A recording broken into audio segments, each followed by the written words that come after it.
Oh, hello there. Yes, I'm entering a brave new world. However, I'm going to try to do this in a more timely manner. Hello there. I'm your host, and today we'll be doing a brave new review of what I thought was a very average movie in the ever expanding and sprawling Marvel Cinematic Universe. So, let's dive in to the movie review of Captain America Brave New World.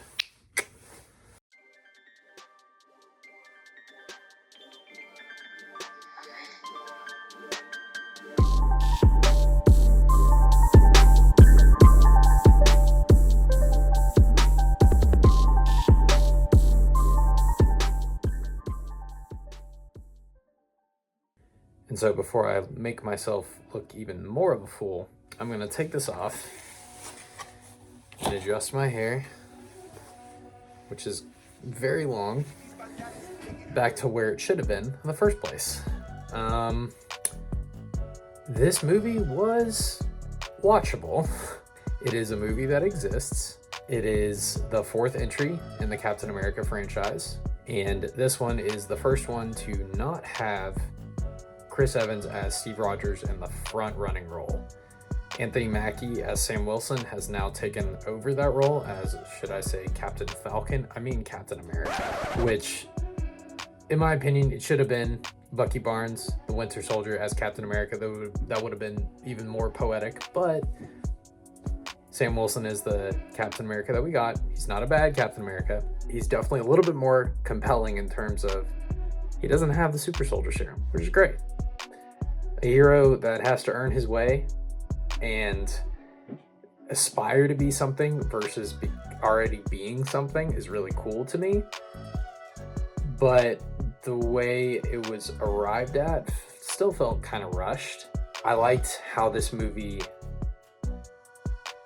tried to examine that. I liked the smaller intimate moments between some of our core cast of characters, like between Thunderbolt Ross and between Sam and what's his face? Torres. I forgot his first name. I think it's Joaquin. The new Falcon.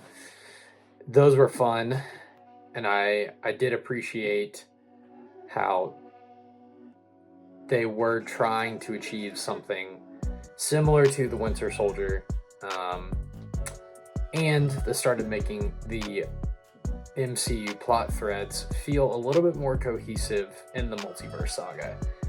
Loki, Doctor Strange in the Multiverse of Madness, WandaVision, Black Panther 2, even Echo and Hawkeye have all just felt very separate from each other. There has been no overarching storyline that makes sense in this new saga.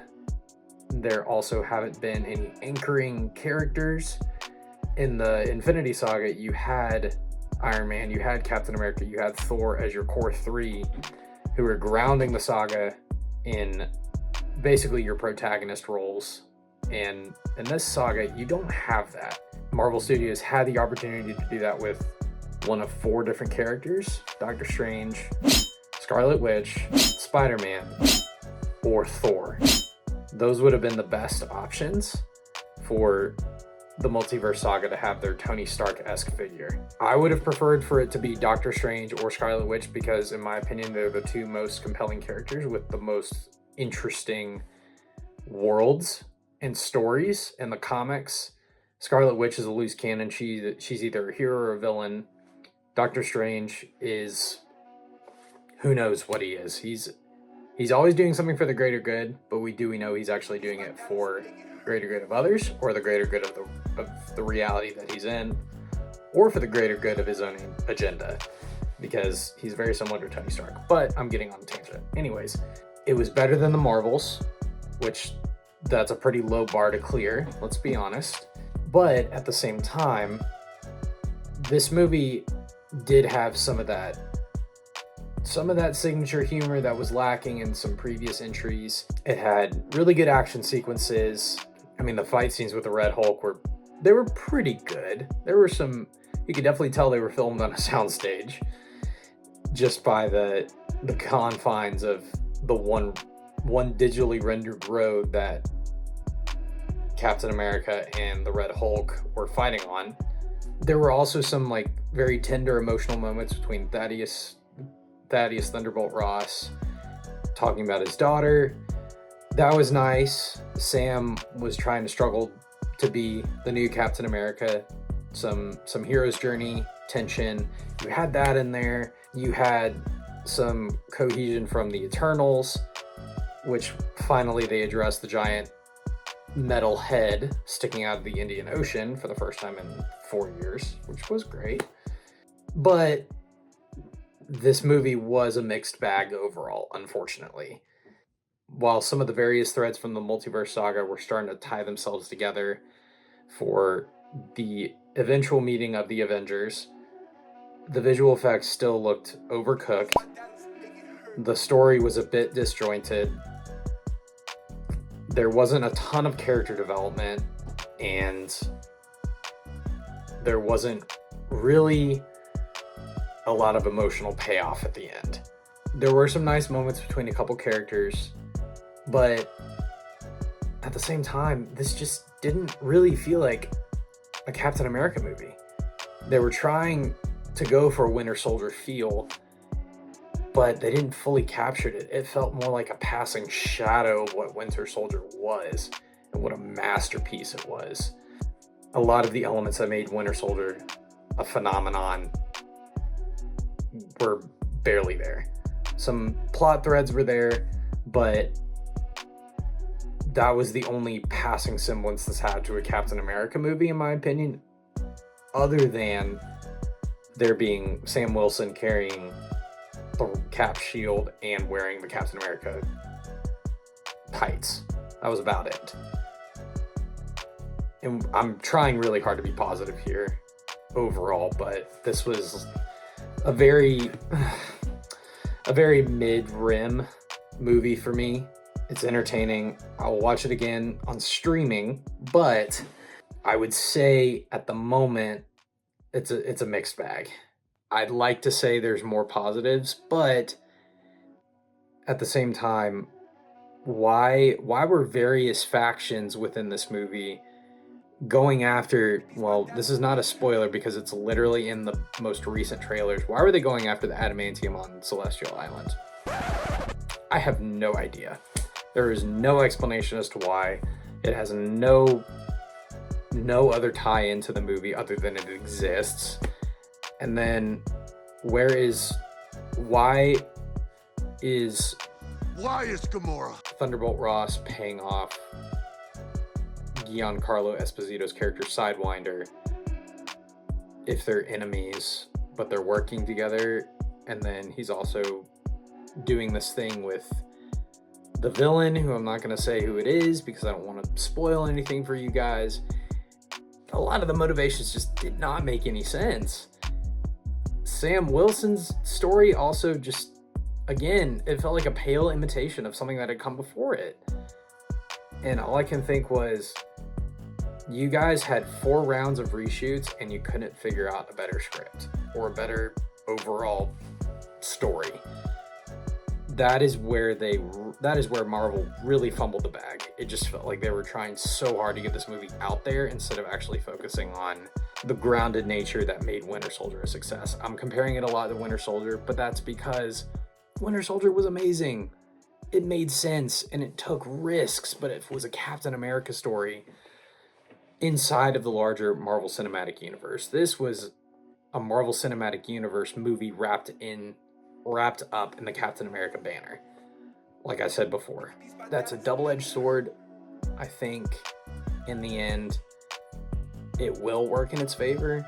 This will just be a step in the road towards Secret Wars and Doomsday. Will this movie be a lasting masterpiece? Absolutely not. I know this is a lot of kind of a jumbled mess, but I also don't think it's going to be a box office success. I think they'll be lucky if they break even. I read somewhere on a budget of $180 million after 4 rounds of reshoots, they're gonna have to make about $490 million to break even on this movie, which is wild. This movie also had a really good premise. It could have added some really deep political commentary to what's going on in our world right now. Did it draw a little bit too much of a connection to our past presidential election? Yes, but that's what movies do. That's what any art form does. They're gonna draw connections to our modern world. And Marvel Studios has never been an exception to that. Star Wars has never been an exception to that. I go down the list. Again, this movie, I'm gonna give this movie a 6 out of 10. That's a generous rating. Just because I'm loyal to this franchise, I want to see it succeed. I want to see it reach the heights, if not surpass the heights of Endgame. I'm talking about the MCU as a whole, Marvel Studios, but they're focusing way too much on quality or quantity over quality. They're not taking enough time to let these scripts really bake. They're wrapping the MCU in the guise of each individual hero's story instead of the opposite, wrapping the MCU around each individual story. So they're kind of inverting their old process from the Infinity Saga. Again, it had what it took to be great. It had what it took to at least be a better movie. But in the end, it was only a passing shadow of what was an iconic, incredible sculpture made by Kevin Feige, made by the Russo brothers, made by Marcus and McFeely, made by Chris Evans. I'm crying. Scarlett Johansson, Sebastian Stan, Samuel L. Jackson, so on and so forth. I love comic book movies. I love them. They were formative for me, and I want Marvel Studios to be successful. I really do. But they have to take some more time to make these scripts make sense, make them compelling, make the dialogue better. That was another thing. So this movie's gonna get a 6 out of 10. I wish it would gotten more, but that's where we're at right now. Until then, in this brave new world, remember, Driver picks the music. Shotgun shuts.